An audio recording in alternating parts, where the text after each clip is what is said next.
Al día siguiente de la conquista de Tenochtitlan, lo que ocurrió es que se empezó a construir México. Esa es la premisa fundamental del libro y en general de toda mi obra y de todo mi trabajo, tratar de ir en contra de este trauma de la conquista. Yo empiezo casi todas mis presentaciones en México con una pregunta muy simple. Le pregunto a la gente, ¿les gusta México? Todos me dicen que sí, obviamente. Luego les pregunto, bueno, ¿y qué les gusta de México? Siempre me dicen, eso me encanta. Antes que cualquier otra cosa, la comida. Y después me hablan de, bueno, nos gusta nuestras danzas, nuestro folclore, nuestra música, nuestro mariachi, nuestros charros y la charrería, y nos gusta el tequila y el mezcal, y nos gustan nuestras catedrales y nuestros pueblos y nuestros acueductos, y nos gusta el barroco y el neoclásico. Y les digo, bueno, el tema es que todo lo que les gusta de México es de 1521 para acá. Todo lo que a los mexicanos les gusta de México se empezó a construir después de la caída de Tenochtitlan. Y no lo construyeron los españoles, lo construyeron los indios. Es lo que nadie quiere entender porque, pues tú imagínate que llega Hernán Cortés con 400 hombres. Y 400 hombres toman Tenochtitlan. Eso es ridículo. Sobre todo si te cuentan que era la gran capital de un gran imperio poderosísimo que cae ante 400 personas. Es absurdo. Claro, es una ciudad que cae ante 100,000 guerreros. De esos 100,000 guerreros, prácticamente todos, más de 99,000, son indios. Son tlaxcaltecas, cholultecas, huejotzincas, totonacas, empualtecas, chalgas, en fin, todos esos. Que todos son aliados de Hernán Cortés y habrá que preguntarse por qué todos se alían con Hernán Cortés. Porque todos son enemigos de los mexicas, porque todos odian a los mexicas, porque el enemigo de todos, el gran opresor, son los mexicas. Y Hernán Cortés firma alianzas con estos pueblos. Y al día siguiente de la caída de Tenochtitlan, de inmediato empieza la reconstrucción de Tenochtitlan, que se convertirá en la Ciudad de México, y de inmediato empieza la construcción de casas, de caminos, de puentes. Para 1531, apenas 10 años después, ya está la Ciudad de México, la Ciudad de Querétaro, la Ciudad de Tlaxcala, la Ciudad de Puebla. Cada una ya se le está construyendo una catedral, se están haciendo acueductos, ya se está haciendo una red de conventos alrededor de los volcanes del centro de México. Es decir, se empieza a construir, no es un tema de llegamos, los conquistamos a ustedes y ahora nos llevamos sus recursos y nos los llevamos. Es gente que llegó a quedarse a vivir ahí y empezaron a construir todo lo que a los mexicanos nos gusta hoy de México. Claro, y mi padre debe pedirme perdón a mí por darme la vida. Es básicamente eso.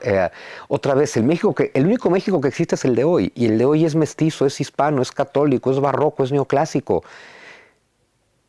¿España tendría que disculparse de todo eso? Es decir, España tendría que disculparse de construir 100 ciudades, España tendría que disculparse de hacer acueductos, España tendría que disculparse de hacer hospitales, España tendría que disculparse de hacer una universidad, España tendría que disculparse por llevarnos arte barroco y neoclásico, España tendría que disculparse por hacer que México sea exactamente como es, que España pida disculpas. Por eso a lo que llamamos conquista sería como que España pida disculpas por el hecho de que México exista. Lo que hay que entender es que de parte del gobierno mexicano, de este y de todos, lo que hay es un tema ideológico, lo que hay es una búsqueda de conflicto, lo que hay es una teoría marxista del conflicto donde toda nuestra historia tiene que estar basada en la violencia. Y lo más importante, México se está cayendo a pedazos y no lo está tirando a pedazos España. Se está cayendo a pedazos por la violencia, por la corrupción, por el narcotráfico, por un pésimo gobierno. Y mientras, claro que hay que distraer a la gente con que todo se va a arreglar si el rey de España pide disculpas. Es absurdo.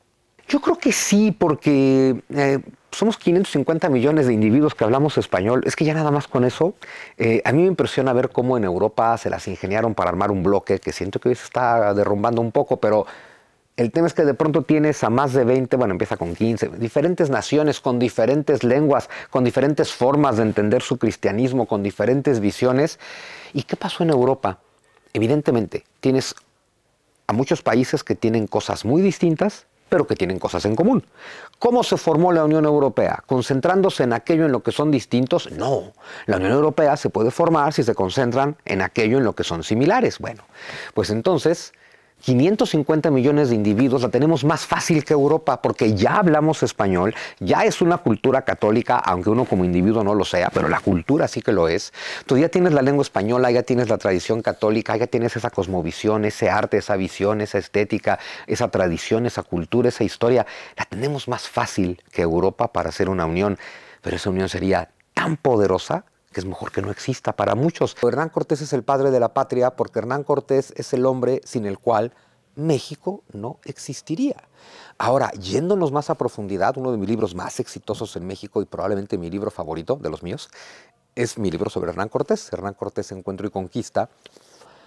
Es contarte bien la historia de Hernán Cortés, ¿no? En México nos encanta contarnos la historia de que, fíjate qué terrible historia nos contamos en México. En México decimos, aquí ya existíamos, lo cual no es cierto, y ya éramos perfectos, lo cual tampoco es cierto. Y los mexicas y los toltecas y los purepe y todas las culturas que ya eran perfectas, lo cual no es cierto. Eran culturas de la edad de piedra, eran culturas de piedra y palo. ¿Por qué? Porque América fue un continente que se quedó aislado del resto del mundo. Por lo tanto, su evolución fue mucho más pequeña. Y luego nos contamos la historia en la que esas culturas que ya eran perfectas fueron conquistadas, y así nos lo decimos, por 400 buenos para nada, inútiles, medievales y oscurantistas españoles. Y dices, ¿de verdad? ¿Me estás diciendo que 400 barbajanes ignorantes, buenos para nada? Y todavía Diego Rivera, nuestro muralista más famoso, que dice que Hernán Cortés era deforme, jorobado, sifilítico y contrahecho. Y dices, vale, y así nos conquistó, imagina que hubiera llegado sano. Nos contamos una historia ridícula en la que pensamos que tirarle tierra a Hernán Cortés y España nos hace más patriotas, cuando de verdad, cuando nos preguntamos cosas como qué hubiera pasado si no nos hubieran conquistado los españoles, les digo, mire, eso es como si yo me preguntara cómo sería yo si no se hubieran conocido mis padres. Pero Hernán Cortés además no solo no era deforme, jorobado, sifilítico y contrahecho, estamos hablando de un hombre noble, ilustrado, que fue a la universidad, latinista, bachiller en leyes, que firmó pactos y alianzas de paz con todos los pueblos indios de Mesoamérica, de lo que hoy es México, que intentó hacerlo también con los mexicas. Recordar que es un contexto donde tienes muchos pueblos, no una nación, y donde uno de esos pueblos, los mexicas, tienen sometidos a todos los demás pueblos desde hace 100 años, antes de que llegue Hernán Cortés, y la base de ese sometimiento es el sacrificio humano y el canibalismo ritual. Para cuando llegue Hernán Cortés, los mexicas están sacando 20,000 corazones al año. Ellos sacrifican a diario. ¿En qué momento concibes que los que sacan 20,000 corazones al año son los buenos y los que acaban con esa barbarie son los malos? Cortés es el hombre que acaba con el sacrificio humano, acaba con el canibalismo ritual, logra unir y aliar a pueblos que llevaban siglos siendo enemigos, logra darles algo en común que fue el cristianismo. Hoy en día eso también suena horrible. Bueno, en el siglo XVI la gente actuaba por fe y lo que tuvieron en común todos los pueblos indios fue el cristianismo. Y con base en eso, todos juntos empezaron a construir un país que antes jamás hubieran construido. México no existiría sin Hernán Cortés. Es una historia muy bonita de México y España. Es una historia de hermandad, es una historia de armonía, es una historia... Ojo, también hay cosas que salieron mal, ¿eh? Bueno, evidentemente. Y las cosas que salieron mal también te las cuento. Hoy hubo gente que abusó, por supuesto. Pero también te cuento, a ver, ¿hay abusos? Claro que los hay. A ver, tenemos a un hombre llamado Nuño Beltrán de Guzmán, que llegó en 1528, 29, por ahí, como presidente de la audiencia. Destruyó, mató, saqueó, torturó indios, fue violento, destruyó pueblos y lo excomulgaron y lo juzgaron y lo metieron a la cárcel y murió preso. Entonces eso te habla de que los pueblos indios podían demandar a los españoles ante el virrey y ganar, porque además de esos casos hubo muchos pueblos indios. Hay un caso, el Códice Osuna, donde un pueblo indígena demanda al virrey y le ganan. Tú no podías demandar a los aztecas por sacarte el corazón. Entonces, es una historia armoniosa, es una historia de hermandad, es una historia que acepta todo lo que está mal, pero pone su énfasis en todo lo que salió bien. Y lo más bonito que salió de todo esto fue México.